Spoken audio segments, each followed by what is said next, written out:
सती साध्वी स्त्री थी और वो बड़े ही कुलीन परिवार में उसने जन्म लिया था, बड़े अच्छे परिवार में उसने जन्म लिया था और वो पतिव्रता धर्म निभाने वाली थी।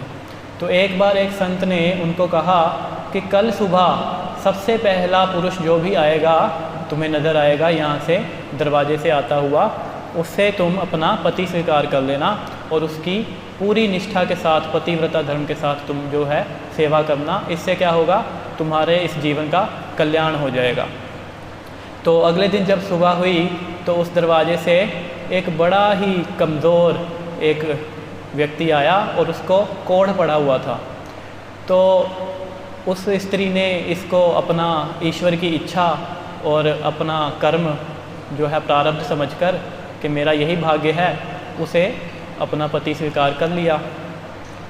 तो वो पति शरीर से तो कोढ़ था ही था और साथ में उसके जो आचरण था वो भी बड़ा ख़राब था। वो उल्टे सीधे काम करता था, मदिरापान करता था और अपनी पत्नी को पीटता भी था। लेकिन इतना सब कुछ होने के बावजूद भी उसकी पत्नी ये सब कुछ जो है सहती थी और अपनी पति की सेवा करती थी, एकदम पति परायण रहती थी, पति पे पूरी श्रद्धा और निष्ठा रखती थी। तो एक दिन क्या हुआ, उसके पति ने एक वैश्या को देखा, शहर की जो नगर की वैश्या थी उसको देखा और उसको देखकर उसके साथ संग करने की इच्छा हो गई। उस पति ने अपने पत्नी को बताया। पत्नी ने जब उसकी इच्छा को जाना तो उसकी पत्नी सोचने लगी कि ये वैश्या जो है या तो बहुत ही बलिष्ठ, बलवान, सुंदर व्यक्ति हो या फिर बहुत धनवान व्यक्ति हो। मेरा पति तो ना बलवान है, ना सुंदर है, ना ही धन है, तो किस प्रकार से मैं अपनी पति की इच्छा पूरी कर पाऊंगी। तो जैसे तैसे अपनी पति की सेवा से अवकाश प्राप्त करके जो समय मिलता था वो समय निकाल के उसकी पत्नी वैश्या के पास चली जाती थी, वैश्या की सेवा करने के लिए। तो कुछ दिन तक जो है वैश्या की सेवा वो करती रही। तो वैश्या ने उसकी सेवा से प्रसन्न होकर पूछा कि तुम कौन हो, तुम क्या चाहती हो, तुम कितने दिनों से जो है मेरी सेवा में लगी हो। तो उसने सारा वृतांत जो है अपनी पति का बता दिया और बताया कि इस प्रकार से मेरी पति की जो इच्छा है आपके साथ संग करने की। तो उस वैश्या ने उसकी स्त्री की जो पति निष्ठा थी उसको देखते हुए उसका जो है ये स्वीकार कर लिया प्रस्ताव। तो अगले दिन पत्नी ने अपने पति को एक ठेले में डाल दिया, ठेले में डालकर जो है वो ले गई उस वैश्या के पास। वैश्या के पास ले गई, खुद बाहर खड़ी रही दरवाजे के बाहर। सर्दी के दिन थे, ठंड के दिन थे, बहुत तेज़ वर्षा हो रही थी और साथ में बर्फ़ के ओले भी गिर रहे थे। तो इतनी सर्दी की वजह से क्या हुआ, उस स्त्री का जो पतिव्रता स्त्री थी उसने अपना शरीर वहाँ त्याग दिया, शरीर छोड़ दिया।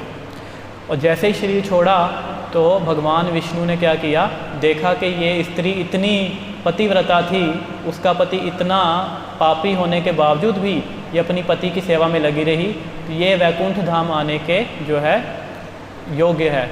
तो भगवान विष्णु ने वैकुंठ से विष्णुदूत भेजे और क्या भेजा, पुष्कर विमान भेजा उसको वैकुंठ में लाने के लिए।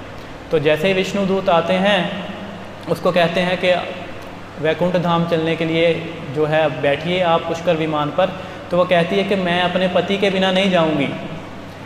तो विष्णुदूत कहते हैं तुम्हारा पति तो इतना पापी है, दुराचारी है और तुम उसको क्यों साथ में लेके जाने चाहती हो, उसको छोड़ दो। तो वो कहती है जैसे भी हो, जो भी हो, मैं जाऊंगी तो अपने पति को साथ लेकर जाऊंगी, नहीं तो मैं नहीं जाऊंगी।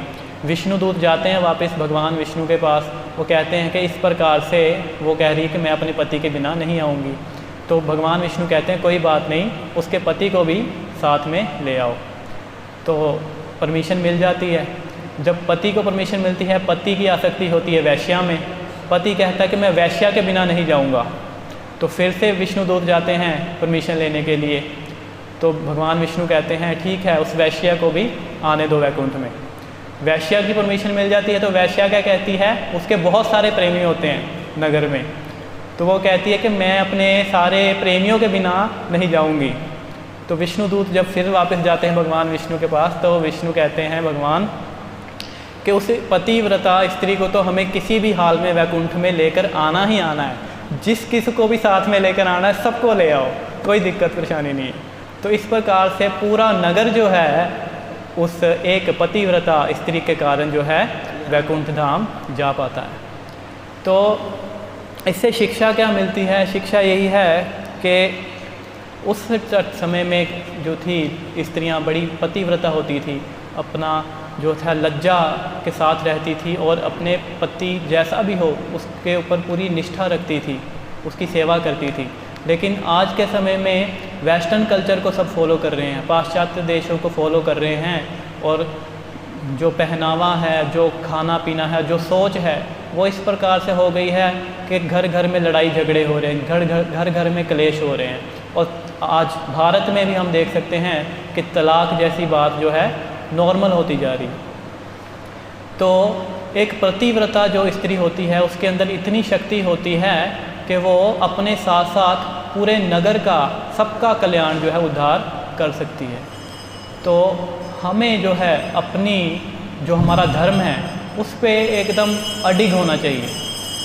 पत्नी का कर्तव्य है अपनी पति की सेवा करना, चाहे पति कैसा भी हो, और पति का कर्तव्य है गुरु की आज्ञा में रहना, गुरु की सेवा करना और भगवान की सेवा करना, धर्म का पालन करना। तो इस प्रकार से पति पत्नी दोनों जो हैं अच्छा गृहस्थ जीवन जो है बिता सकते हैं और बड़ी इजीली जो है भगवत धाम जा सकते हैं। गृहस्थ आश्रम बहुत बढ़िया है। ये पिछले श्लोक में ही एक लाइन आ रहा है कि जो भौतिकवादी लोग हैं, मनुष्य हैं, वो क्या समझते हैं? वे अपनी विवाहिता धर्मपत्नी की परवाह नहीं करते, वे पत्नी को अपनी इंद्रिय तृप्ति का साधन मानते हैं, भक्ति का नहीं। तो पत्नी जो है वो भक्ति का साधन है, ना कि इंद्रिय तृप्ति का। श्री गौ राधा कृष्ण भगवान की जय, श्री गौ निताई भगवान की जय। इसीलिए तो धर्मपत्नी को अर्धांगिनी कहा जाता है। कोई ऐसा नहीं कि सिर्फ एक हाथ कहा गया या एक पाँव कहा गया, अर्धांगिनी मतलब पूरा हाफ, क्योंकि वो सुख दुख में भी साथ देती है और हर जगह जो है वो भक्ति में प्रगति करने के लिए आपका साथ देती है। तो ऐसी धर्मपत्नी, ऐसी अर्धांगिनी अगर होती है तो श्रील प्रभुपाद जी स्वयं कहते हैं कि वो बोझ नहीं है, वो हमारी अर्धांगिनी है, वो हमारी सहायता कर रही है। और हम देख सकते हैं कि जो लोग इंद्र तृप्ति का साधन समझते हैं अपनी पत्नी को, वो सारा जीवन जो है कष्ट भोगते हैं। गौरकिशोर दास बाबा जी महाराज जी के पास एक विवाहित जोड़ा आया एक बार और उन्होंने उनको आशीर्वाद दिया, और आशीर्वाद देते हुए जो पति था उसको कहा, पहले पत्नी को आशीर्वाद दिया और कहा कि तुम जो हो, यदि तुम्हारे पास ये पति भोग की इच्छा से आता है तो इसको डंडे से पीटना। और पति को कहा कि तुम अपने जो है सर जो है इसके चरणों में रखो, इसको प्रणाम करो और इसको हमेशा भगवान श्री कृष्ण की जो है संपत्ति समझना, अपनी संपत्ति नहीं समझना कि ये मेरी संपत्ति है। यदि तुम अपनी संपत्ति समझोगे तो भोग करने की इच्छा रखोगे। इसको हमेशा श्री कृष्ण की संपत्ति समझना और श्री कृष्ण की सेवा के लिए ही जो है इसको लगाना। तो जो है उन्होंने आशीर्वाद दिया, तो तुम जो दोनों का गृहस्थ जो जीवन है बहुत सुखी रहेगा। तो इसी प्रकार से हमें भी अपनी सोच को, अपनी बुद्धि को शास्त्रों के नज़रिए से चलाने का प्रयास करना चाहिए, तभी हम अपने जीवन में सफल हो पाएंगे। श्रीमद् भागवतम महापुराण की जय, जगत गुरु श्रील प्रभुपाद महाराज की जय, श्री सद्गुरुदेव महाराज की जय। हरे कृष्ण। आप सबका बहुत बहुत धन्यवाद। यदि कोई त्रुटि हुई हो तो क्षमा कीजिएगा।